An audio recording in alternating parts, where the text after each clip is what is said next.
Naamini kabisa Roho wako yuko nasi mahali hapa Bwana, na hata vile vile umeleta ujumbe na tunaopokea ujumbe huu ambao unatoka katika kitabu kile cha Warumi. Roho wangu, sijui kwa nini umenipatia hiyo, lakini una sababu zako ambazo haziwezi kuepukika, na sina budi nitalisoma neno hili likitoka kwa Warumi 8 kuanzia 3. Kuna kitu Mungu amenieleza. Ni vizuri tusikie sote. Najua utaisikia, lakini sasa hii imeletwa kwa ajili yako wewe.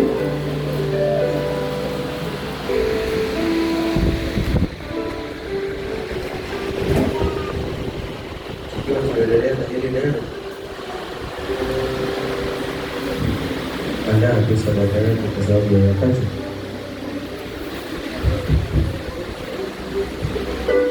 Nakupa hiyo chai nzuri.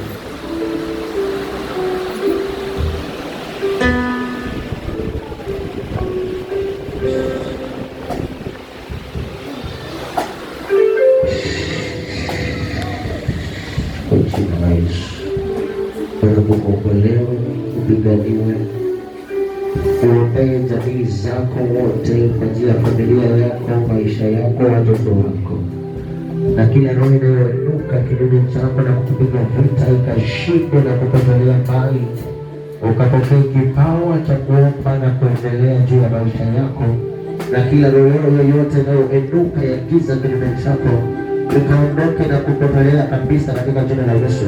Kwa sababu ya nguvu zinazowaka ndani yako, nguvu za Mungu zikiwa ndani yako, hakuna nguvu za uchawi zitakaa tena katika mwili wako ama kwa anga yako, kwa maana Mungu ni nuru na nuru haiwezi kupatana na giza. Basi giza ikaondoke na nuru ikatawale, nuru ikatawale kwa njia ya Roho, nuru ikatawale kwa njia sasa, katika jina la Yesu, katika jina la Yesu, katika jina la Yesu, katika jina la Yesu, katika jina la Yesu, katika jina la Yesu. Amen.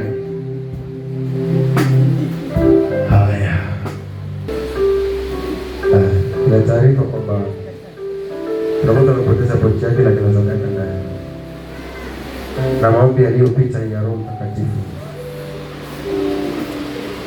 Angalia mahali kama unaona pochi, angalia hizo pochi huko.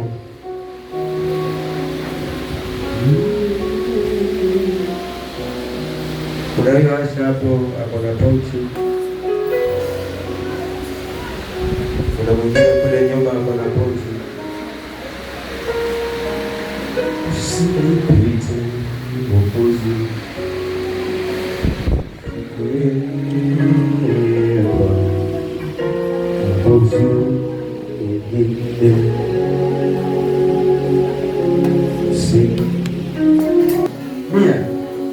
Biblia.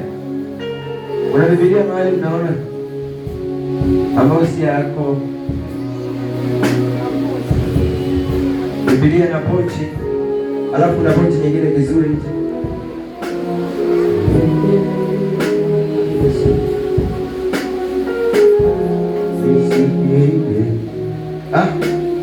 Pia ina mtu mwenye ameenda kama ndio aliapa wewe kama ndio huyo.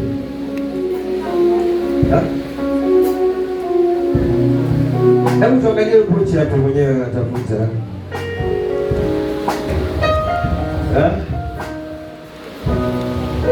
Kuna watu wametoka nje wakati wa maombi. Usiruhusu mtu kutoka nje, anaweza kuchukua chochote, lakini pochi iko hapa. Hata Roho Mungu ananiambia iko hapa. Nikitaka nichukue. Angalia tu hapo. Hapo chini hapo, kwa hiyo chini ya meza hapo.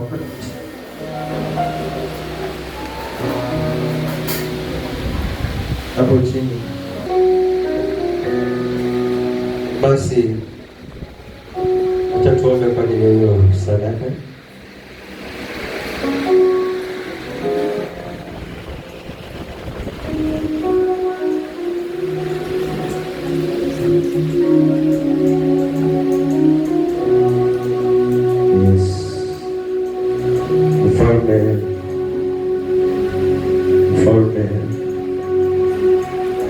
Mfalme Yesu, nakuinulia dhabihu zetu Bwana, sababu ni wewe tu tunayekutolea sisi. Katika roho zetu tunajua tunakutolea wewe kabisa. Iwapo pesa hii Bwana tunaenda kuitoa, Mungu wangu ukaweze kufikia, kwa sababu ni roho imeamua kukutolea, na tunafuata amri yako, kwa sababu ulisimama katika madhabahu ukatazama kile chondo cha madhabahu, ukaona watu fulani wakiendelea kutoa dhabihu zao. Bwana, ukatuletea mama mmoja ambaye uliguswa naye tena katika hali ile ile. Tukisoma kitabu cha Matendo ya Mitume pia 10 na Rokolio, ukamkumbuka maombi yake pamoja na zaka zake, kwa kukutolea unajibu. Ndio ukaipokea sadaka hii kwa yule aliyekutolea fungu lake la 10, yule aliyekutolea sadaka zake, yule aliyetoa kwa ajili ya boma lake, yule aliyetoa kwa ajili ya maisha yake, yule aliyetoa kwa ajili ya huduma yake, yule aliyetoa kwa ajili ya uponyaji. Sadaka ni vile ambavyo roho yake mwenyewe anajua anatolea. Lakini fungu la 10 Bwana, hilo umeliandika tayari, halina mambo mengi, ni ya ulinzi na utetezi.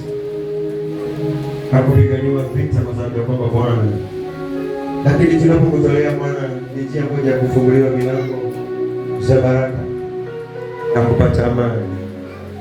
Na ndio maana tuko hapa Baba yangu, na tumefika katika kipindi hiki cha kwenda kukutolea.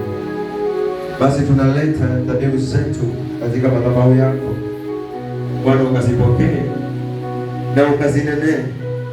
Na unajua Baba, utakapoenda kuinenea, umeninenea mimi ninayetoa, umenenea Bwana mimi niliyetoa. Ndio maana ulipomnenea Nuhu Bwana, Nuhu alibarikiwa na akapata amani kwa sababu ya vile alivyokutolea.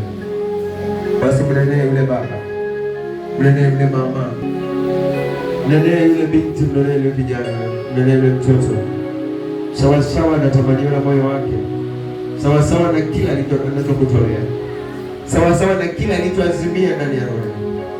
Maana katika roho yake kuna mambo, na hana mwingine wa kumweleza. Ndio amekueleza kwa kukuchezea, amekueleza kwa kukusikiliza neno lako, amekueleza Baba kwa kukuomba. Sasa anakueleza Baba kwa ajili ya kwenda kukutolea. Pokea sadaka. Ukipokea sadaka umepokea roho yake, maana roho ndiyo inayetoa Bwana. Ukipokea roho yake Baba, ukibariki unabariki roho yake, kwa maana mwili ni roho, mwili bila roho hauwezi kukaa. Kwa hiyo roho ikiwa na amani, mwili wote unapata amani. Roho yake ikiwa na mafanikio, mwili wako wote unakuwa na mafanikio. Bwana anakutolea katika moyo mzuri, bila kulazimishwa na mtu, anajua anakutolea. Basi kule ambapo Bwana yeyote atakayeenda kuipokea sadaka, sisi tunaotoa hatuna hatia, adhabu yake iko kwa sababu haiwezekani ya kwamba sisi tumang'ane tujue tunamtolea Mungu wa mwingine atunena vitu vya kweli. Naomba maombi haya kabisa kwamba Bwana, sadaka si kitu cha kuchezea. Belshaza alikufa kwa ajili ya hili kuchezea vitu, na kwamba Baba tunajua tunatoa kwako, kwa maana tunahitaji ni baraka, na tunahitaji ni kuona wewe Bwana ukitutomelea. Tunahitaji Baba miujiza yako ikatendeke juu yetu, kama vile wana wa Israeli walikutolea na ukawanenea na ukawabariki, na limekuwa taifa teule kuliko mataifa yote. Asante Bwana kwa kuwa umesikia. Sasa mioyo yetu iko tayari kwa kukutolea. Baba, ukazipokee roho zetu zinataka kukutolea, na ukazibariki, na ukazitendea amani, na ukazitendea haki. Pokea sifa zote na utukufu wa jina lako, na ni katika jina kuu la Yesu Kristo aliye hai sote tunaomba. Amen. Amen.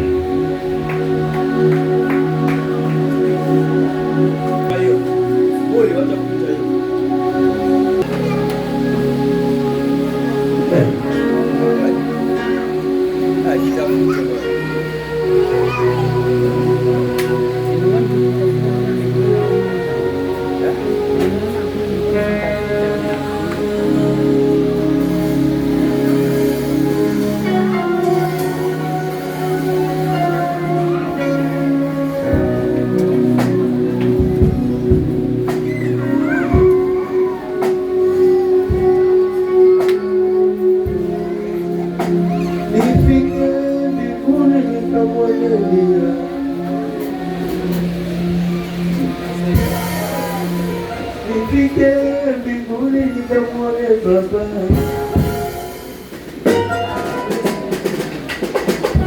Nifike mbinguni nikamwone Yesu.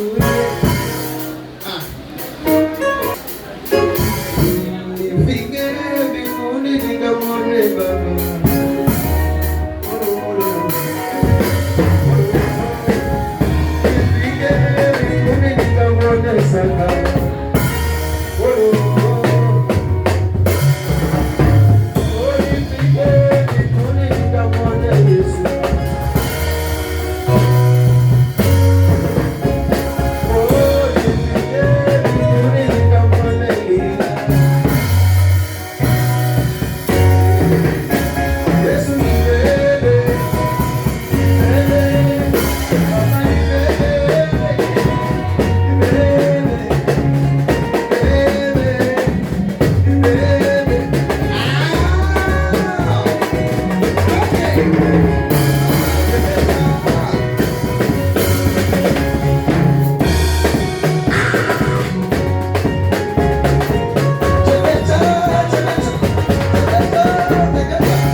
dakika kidogo tu. Huu ujumbe sita wa nakupatia uende ukajisomea. Sawa? Nisaidie na. Naitwa Mama Maombi. Mama Maombi. Makofi yake hapo wapi? Amen. Hii ujumbe kwa dakika kidogo sana. Nimepewa kwa sababu yako. Hata sikuwa nimewandika hapa. Sasa. Nimepewa tu sahihi ile kapta wangu. Sasa, ngoja kama kuna kitu mtu amepokea, kama kuna Mungu anataka kumtia moyo mtu fulani. Ni muhimu sana. Nimesema Warumi. I think nimesema Warumi 8. Kazia that's one. Thank you. Hebu twende hapo. Mungu, neno hili ni lako mwanzo na hata mwisho, kwa maana maneno yote kutoka katika kitabu hiki ni yake. Basi ametakasika na amebarikiwa na mtumishi wake atamuongoza yeye mwanzo na hata mwisho katika jina la Yesu. Sawa. Amen. Kitabu cha Warumi 8 kuanzia mstari wa 31 inasema basi tuseme nini juu ya hayo? Anasema tuseme nini juu ya hayo? Mungu akiwapo upande wetu, ni nani aliye juu yetu? Sema amen. Amen. Biblia inakupa wazi, yaani ufunuo huu unakupa wazi. Yaani Mungu akiwa juu yako. Unajua anazungumzia watu wa aina gani? Watu wanaomwamini Mungu yule aliye juu yao. Azungumzi mtu asiyejua Mungu. Mtu asiyejua Mungu ana hofu. Hata anapoona vita ana hofu. Haleluya. Sasa Mungu yupo juu yako. Haleluya. Jamani. Hivi wewe nikuulize. Mungu akiwa juu yako, ni nani anaweza kupinga lolote kwako? Nani anaweza kukushinda wewe? Labda uwe na hofu. Hebu anza tena urudie hapo vizuri. Basi tuseme nini juu ya hayo? Mungu ambayo pengine unapitia, ambayo pengine unasemwa, ama unarogwa, ama unapigwa vita kwa watoto wako, ndoa yako, ama ujana wako, whatever, sijui ni nini unachopitia wewe. Haleluya. Amen. Ni kama anakuambia usihofu juu ya hayo. Unajua kuna mahali hapo 8 na 18. Hiyo Warumi 8, hiyo kuanzia 18 inazungumza kuhusu mambo ya kwamba sijui hebu twende, inaongea kitu kama vita fulani ama mambo fulani hivi kwamba kitakachonitenga kama hiyo. Amen. Ya, hebu twende. Warumi 8:18. Sema. Inasema, kwa maana nahesabu mateso ya wakati huu wa sasa. Unaona? Kuna hali unapitia. Lakini ile hali unapitia lazima uwe na Mungu. Amen.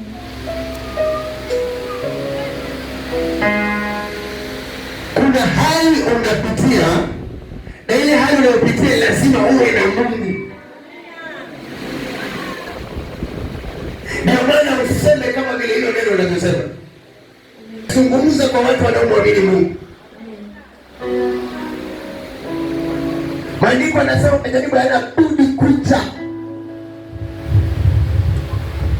Yanakuja kwa nani?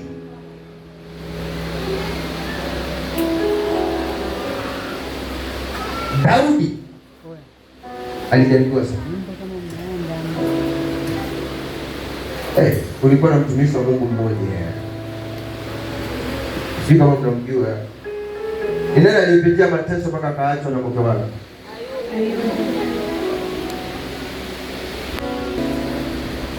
Pake marafiki wakamtenga. Mke wake wa karibu akaachana naye.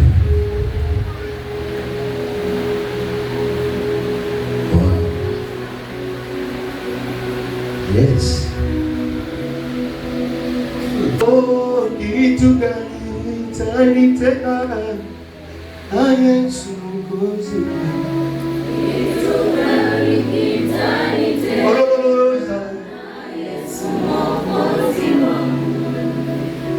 ni uchawi. Hapana, nimekataa kabisa. Kumbe ni mifumo. Hapana, nimekataa kabisa. Sema ni marafiki. Hapana, nimekataa kabisa. Ni maneno yao. Hapana, nimekataa kabisa.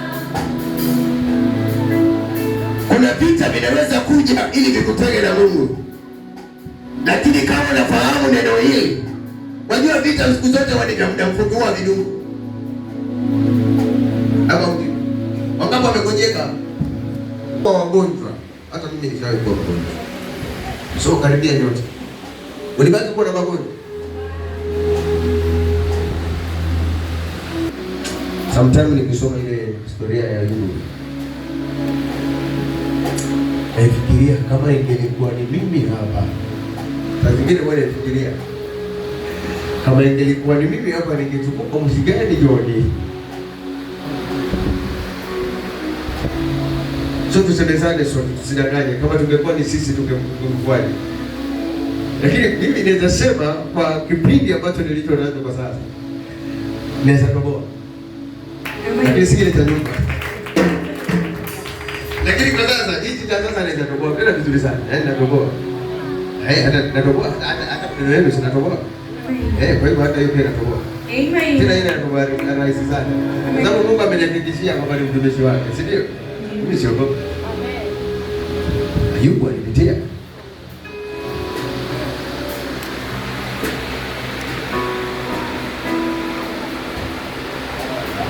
Hivi Mungu anaweza hakikisha kwamba wewe ni mtu wake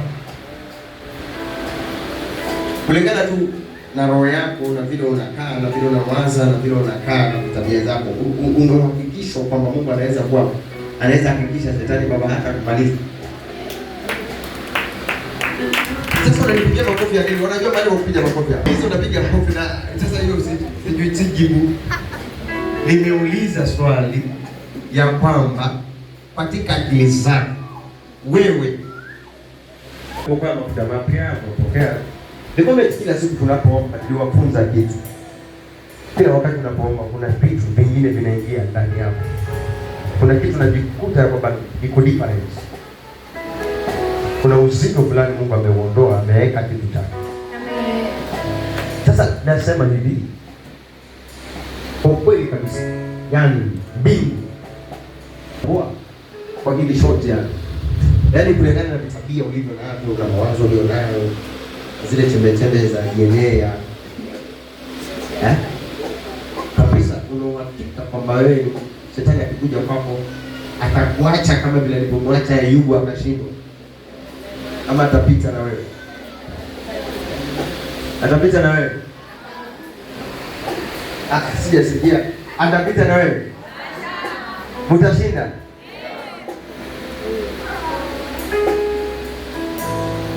Ni wangapi walikuwa hapa kuja kanisani?